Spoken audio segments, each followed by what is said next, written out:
Welcome to my channel. It's Pauline for Family Then and Now.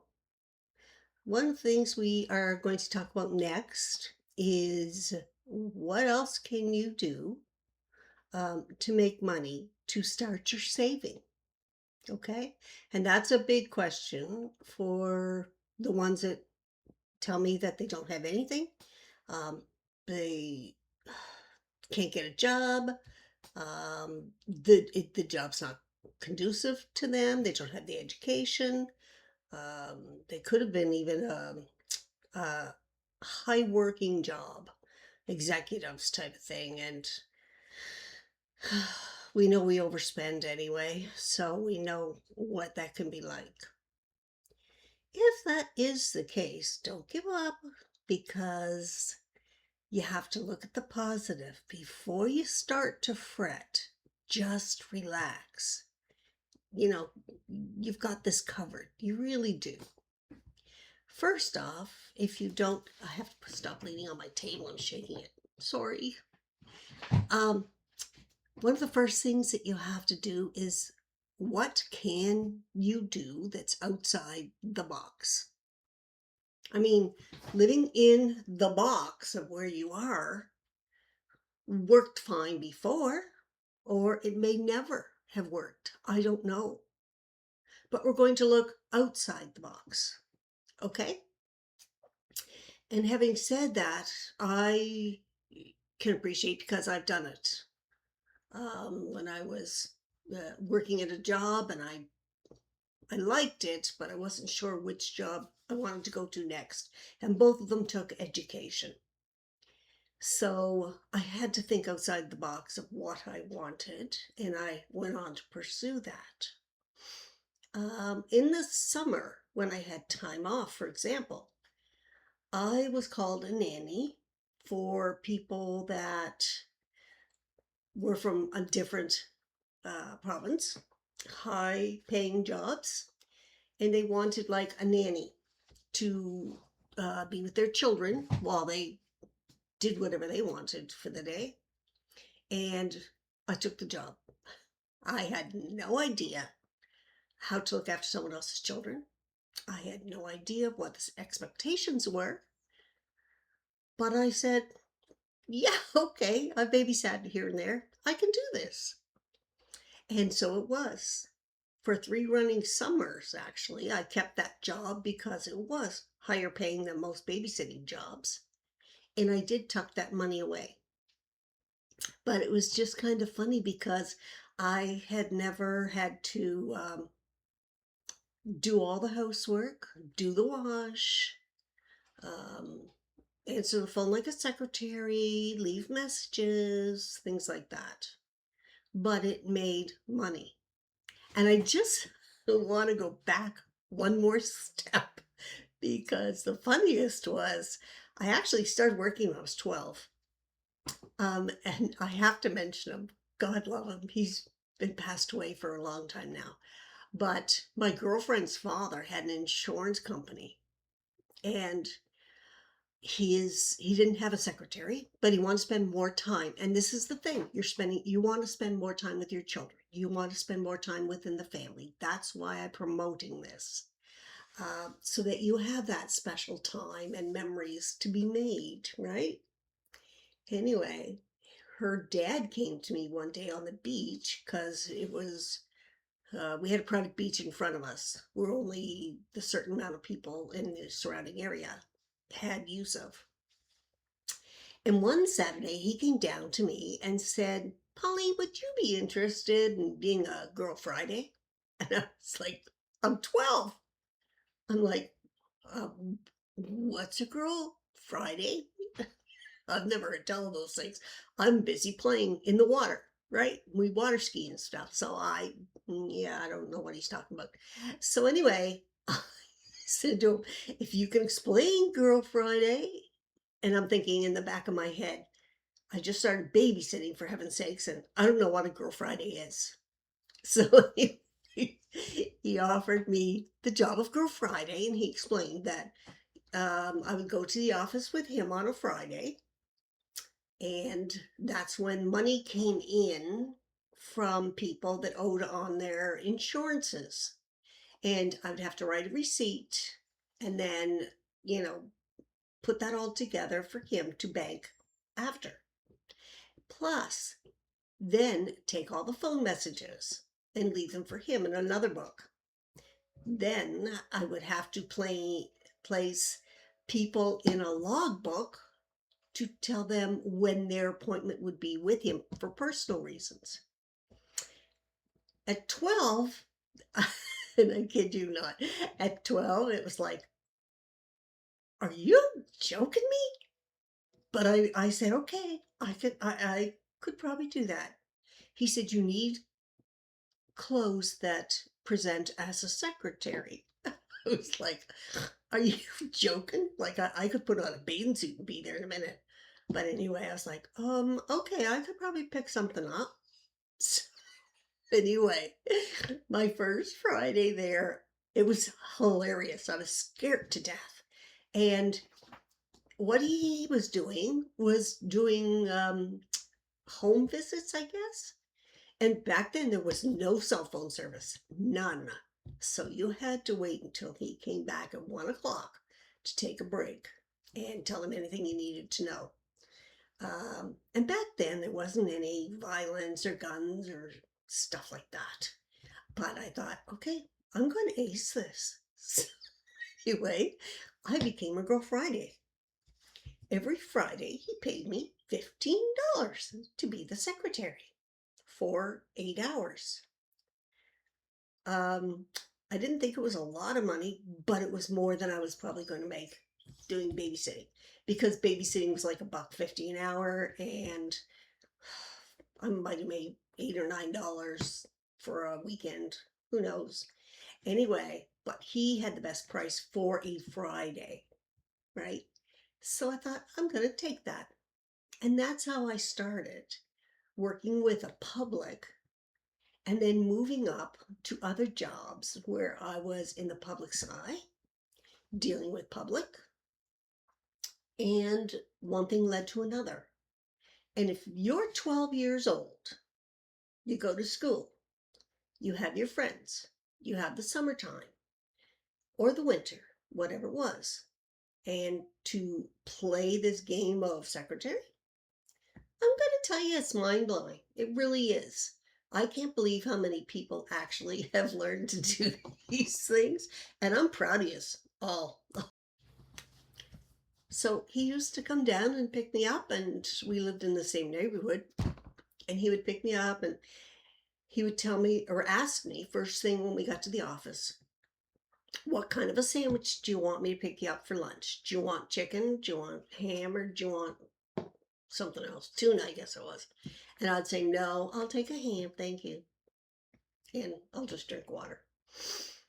So this went on for 2 summers that I had spent, and holidays I would spend in his office while my best friend is out swimming and having fun with the rest of the crew that we hung around with in the summer. And I was thinking, there's nobody else dumb enough to say, yeah, okay, I'll try to earn something and learn something at the same time.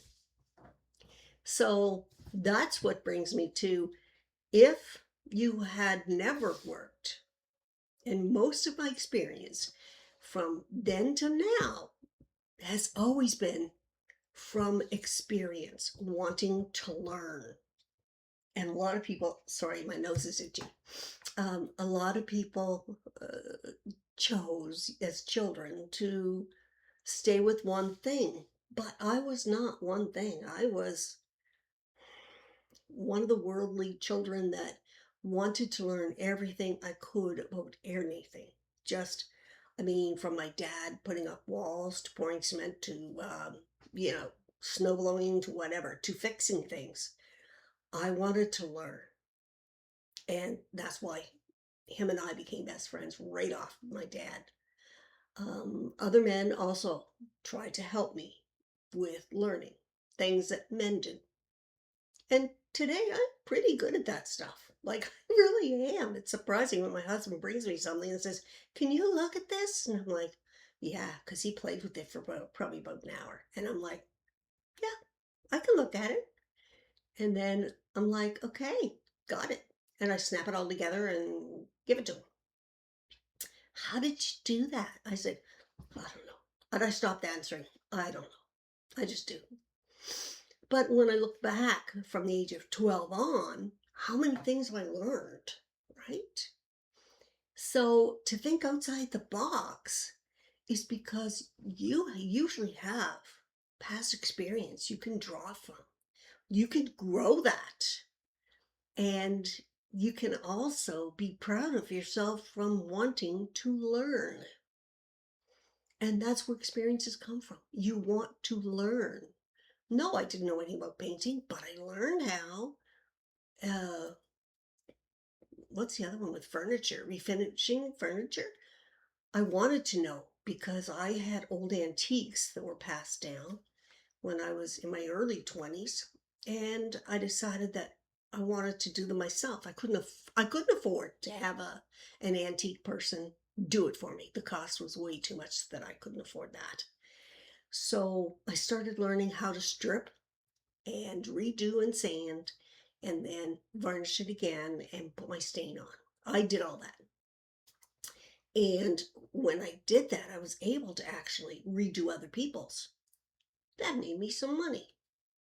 So I'm beginning to learn at a very early age that if you do put yourself out there, if you do choose to do something, there's a good chance you're going to be hired for things that other people don't want to do or don't even have experience for.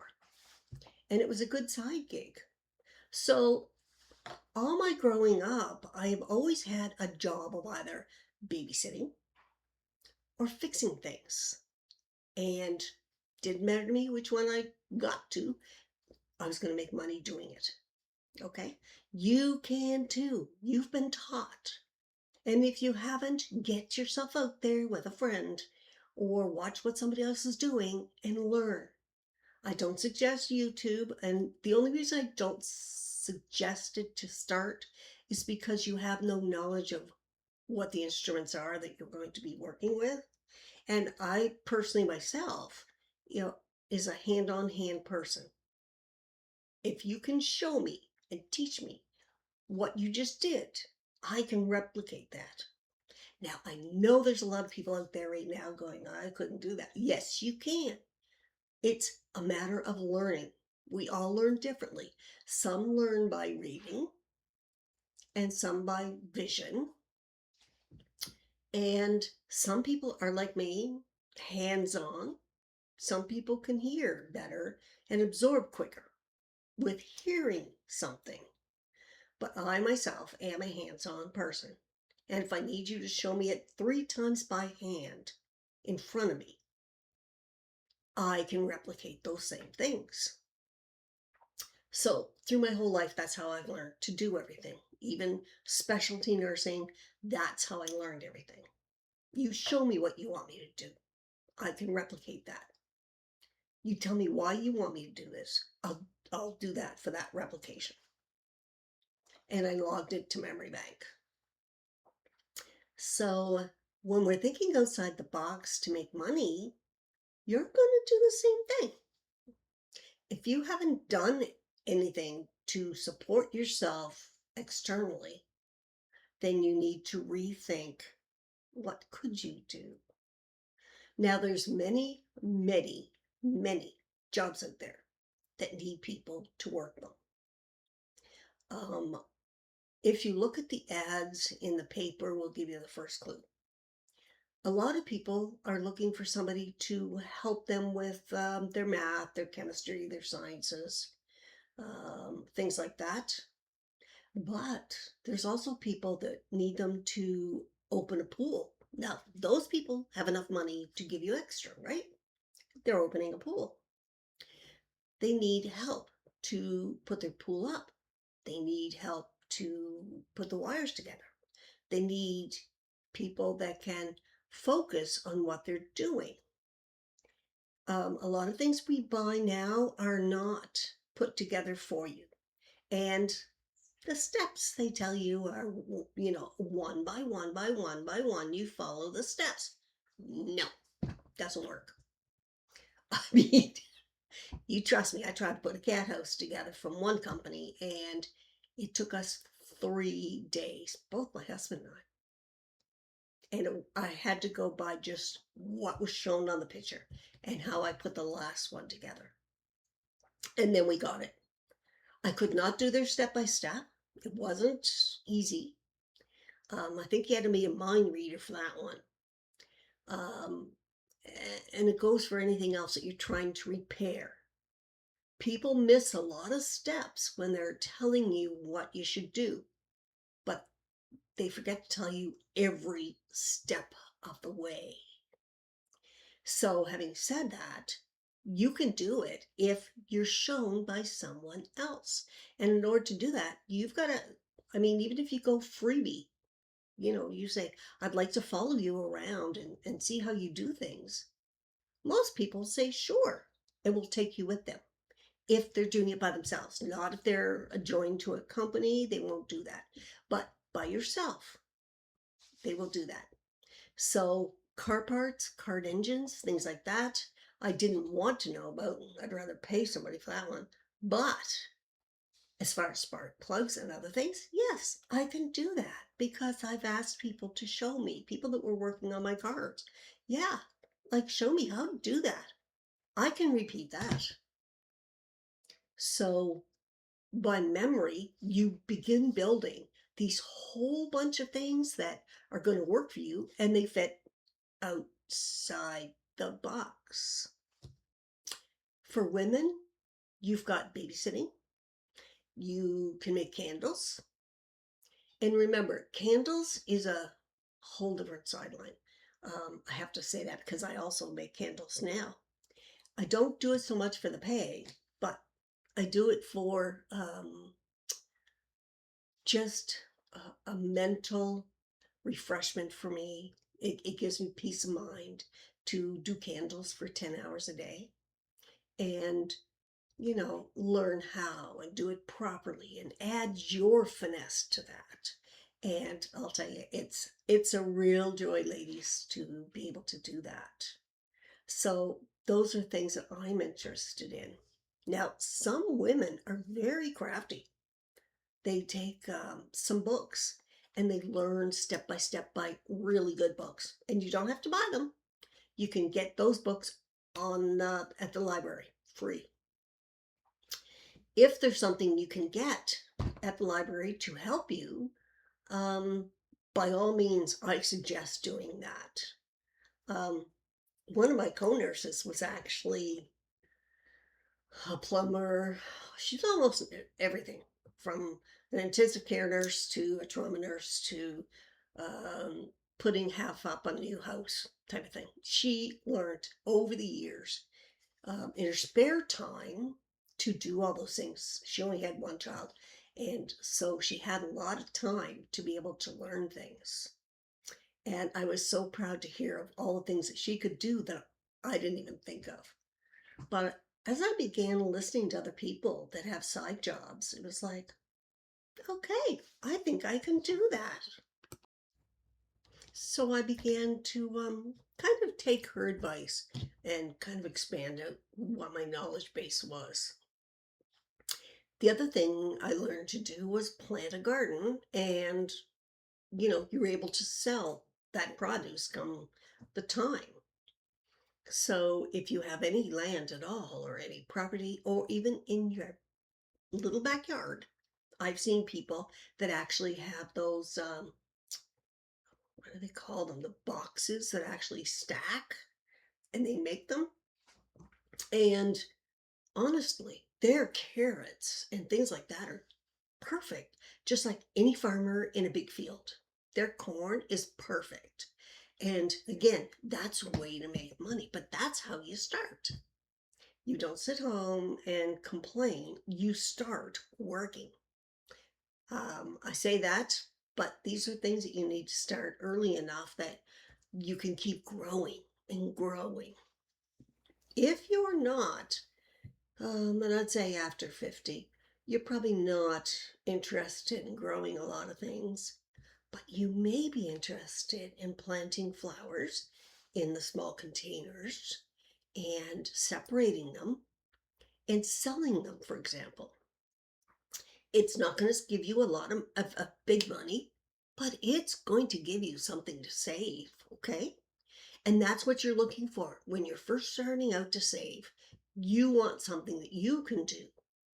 Um, when you're a little bit older, you can also babysit for other people, maybe on the weekend, maybe 2 days a week, whatever that is. You can put your name on different places and say, available these hours, and people will call you, and it's extra money.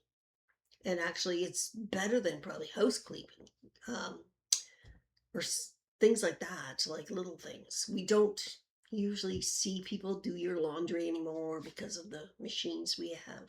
But you can start small, and believe me, you can go big.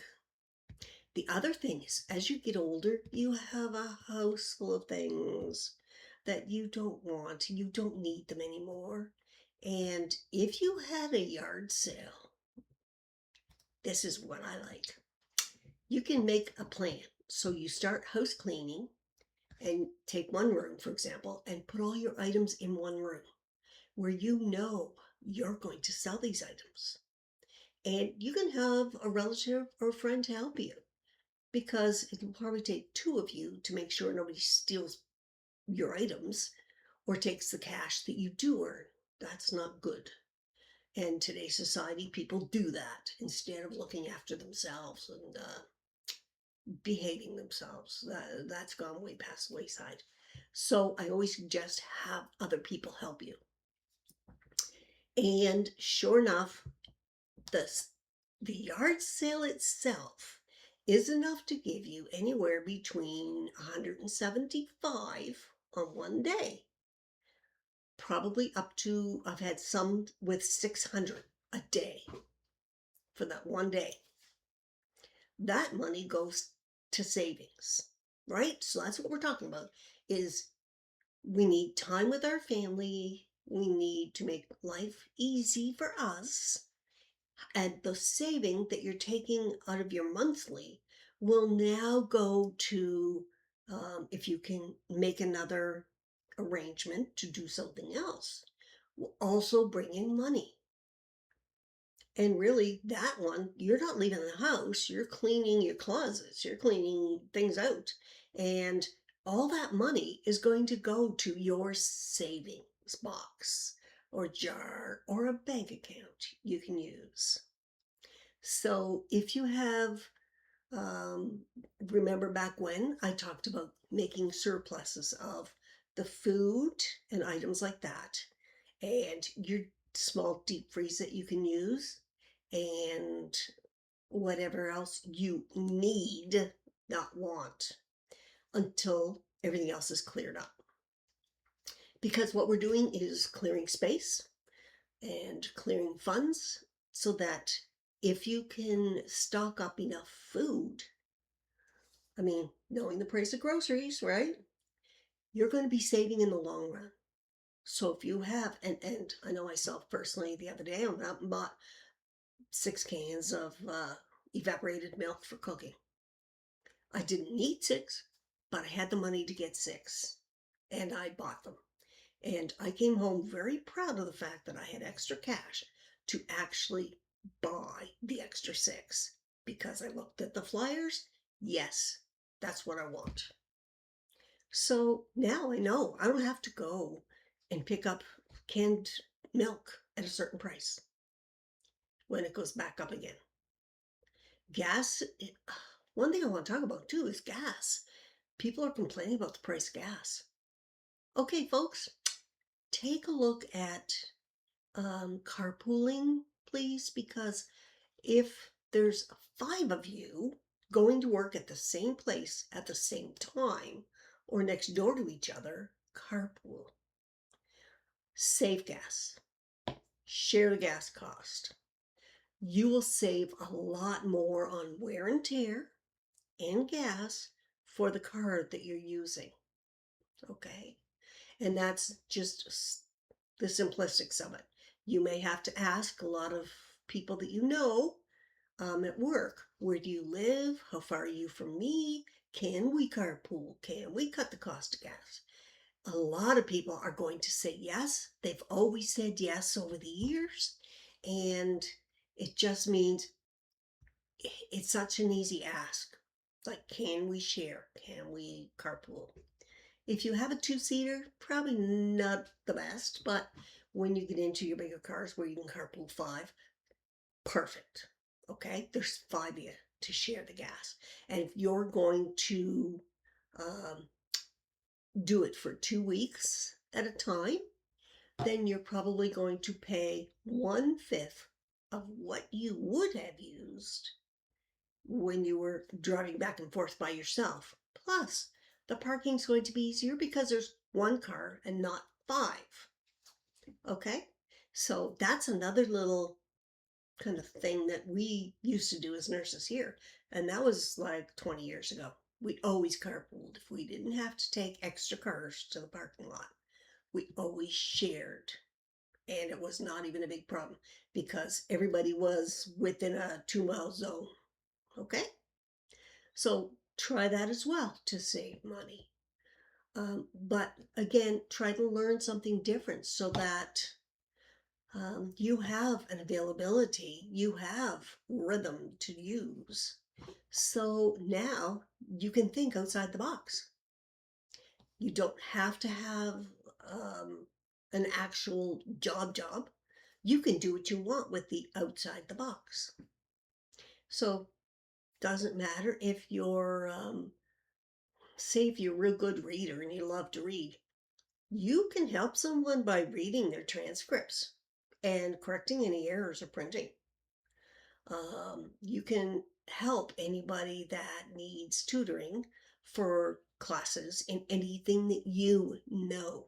And you can catch up on what you know. And it only imprints on you to know more so you can help them. Okay? And it's at a cost. So sell what you have. You can do your house cleaning and you can have a garage sale and make up to $600. You'll be surprised because it doesn't take much between your clothes and your household items that you didn't want, but like everything else, it's somebody's treasure and they want it. You can make candles and try that if you want to. That's right now, that's overloaded product, but you can sell them at flea markets. Now, if you can make things, you can also sell them at flea markets. And I'm talking whether it's bookends, homemade pastry, things like that. You make a killing there. You make your income right there. And it could be on a Saturday or Sunday. Any fairs, any little surroundings that have these things will, you pay for your $25 table for the day and you come home with 200 or 300 bucks. Sounds good to me. So just think about where this could be in a while. Okay, so you're starting, you have nothing, there's nothing out there, the education's not there, or the jobs aren't there. You think, what can you do to help yourself to make $1? Okay, because every dollar counts, believe it or not. You add $1 up every time and it's $4. You go into the next month, you got $8. Well, after a while, you can say, okay, I can buy my surplus of sugar, flour, salt, pepper, all the basics. And then you start with the things that you can have, as far as tinned cans, foods, and stuff like that that last a long time. And before you know it, you're not buying those bi-weekly or every month. You don't have to. You've got a supply of those things. So now you're going to move up the chain and start saving for foods that you will probably need to cut up and plan a menu with. Okay, and that's where we're going to go in the next video is plan what we do when we get that income. And believe me, it won't take very long. It'll be like 3 or 4 months and you're there. Okay, you gotta trust me. I've done it and it works. Okay. If you have any questions or you have any concerns about something, please let me know in the video and send me a message, and I will try to help you out personally. And we'll go over what you need to do. Meanwhile, if you could like and subscribe, that would help other people to get to know the same things that I've given to you. And I would appreciate, and probably so would they. Okay, so thank you very much, and we'll see you again.